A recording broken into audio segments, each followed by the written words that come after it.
Hello everyone, welcome to InBetween Insight. InBetween Insight shares different topics related to culture and the relationship between culture and business, society, people, as well as the whole world. I'm your host Betty from China.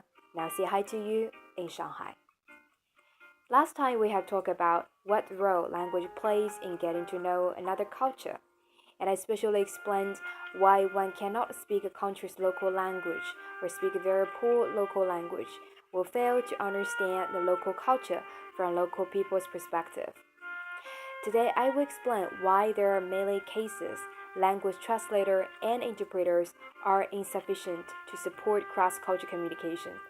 And even worse, they can become the first factor which create later misunderstanding in cross-cultural communication. To understand how translator and interpreter work, we firstly need to know the words of the language. So, what is word? W-O-R-D, when we talk about word, and also the differences between word and the use of word. So there are various aspects of word when linguistics talk about word. For example, the pronunciation of the word, and how to spell and how to write the word, the meaning of the word, also how to use a word, etc., etc. There are many mistakes could happen on the various aspects of word in the process of cross-lingual communication, which is the main activity of cross-cultural communication. Today, I will introduce one aspect, which is how the meaning of one specific word can change from one culture to another, and how this influences cross-cultural communication. Let me give you an example first. There's a very popular saying among linguistics that Americans and Britishers are separated by the same language. If you have ever traveled to both of these countries and pay attention to the ways how local people speak, you probably find these narratives quite accurate. One English word can have different meanings in American English and British English, which Brits call football. In American, this is totally different sport. And meanwhile, same thing can be described by different words. For example, what Americans call metro, in Britain people call underground or tube. There are many words like this, which can create a barrier for people from these two English-speaking countries to understand each other, no mention about the people from other countries or other language. The key mission of language translator or interpreter is get meaning crossed. When you look at the word football, even though in American English and British English, they both have this word, but this word refers to different things, thus carrying very different meanings. And from here, you can imagine how complicated the language translation process can be. Only when a language translator or interpreter is equipped with the linguistic knowledge from both language as well as a certain cultural knowledge from two countries, he or she has the basic possibility of supporting the cross-cultural communication. Unfortunately, cultural knowledge is a very small part in the school second language education, so people actually need to make extra effort to beyond classroom to study another culture, and so to understand the relationship between the meaning of the words and the words. For example, if a translator or interpreter learned the culture story behind the word football, he or she would be more careful when heard the word football, and it would be more likely to clarify with speaker that whether he or she is talking about English football or American football. Of course, nowadays, with the development of globalization, more and more people are familiar with the word football, that it has different meanings in American English and British English. But don't forget, there are many other words like this.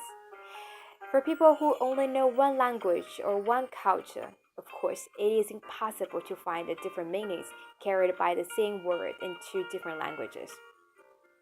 Next, let's take a quick look about the relationship between words and the use of words. Let me give you a metaphor to illustrate my point. A knife can be used to cut food or can be used to committing crime. At a certain point, what knife can do has limited connection with knife itself, or so-called physical quality of the knife. It largely depends on a user's motivation and skills. It is the same thing regarding the relationship between words and the use of words. Words itself have limited power compared with who use a word and the skill and motivation of the person who use a word. Why am I mentioning this? Well, because there are many failures in the cross-cultural communications are also due to the translator and interpreter's poor ability of using words. There is a very insightful saying that one person who cannot speak his or her own language decently can hardly become a good language translator and interpreter, which I highly agree. And furthermore, if the cross-cultural communication happened in specific contexts, let's say business, thus to support an effective cross-cultural business communication, except the social culture or the linguistic knowledge, one also needs to have the professional business knowledge and skills, which is usually beyond the league and the paycheck of most language translator and interpreter. Now, I hope you start to realize or understand why some of your cross-cultural business negotiation, business meetings, and deals turn sour. Of course, I have no intention to say one should never hire a translator and interpreter or they don't have any value. But to know how the translator and interpreter work and also their limitation, one could set right expectation on them and also bring other communication support to the cross-cultural business context. My consulting work has brought me into the front line of varied cross-cultural contexts, and I have witnessed different mistakes that happens both on linguistic and non-linguistic sides when people from two countries, especially speaking two different languages, associating with each other. And I'm helping clients to solve those business and communication problems result from the different cultural backgrounds, and I support cross-cultural understanding and collaboration, especially dealing with cross-cultural business case happens between China and other countries, in which English is one of both countries' national language. Furthermore, my profession practice bring me in-depth insight about cross-cultural association. For example, what could go wrong or turns right during the cross-cultural communication process, and how people should prepare to better interact and work people from different cultures, what it can people do to resolve or even foresee the cross-cultural conflicts happen within organization, so on and so forth. If you're interested in these topics or have some other related question and need some help on this topic, either linguistic or non-linguistic side, do feel free to get in touch.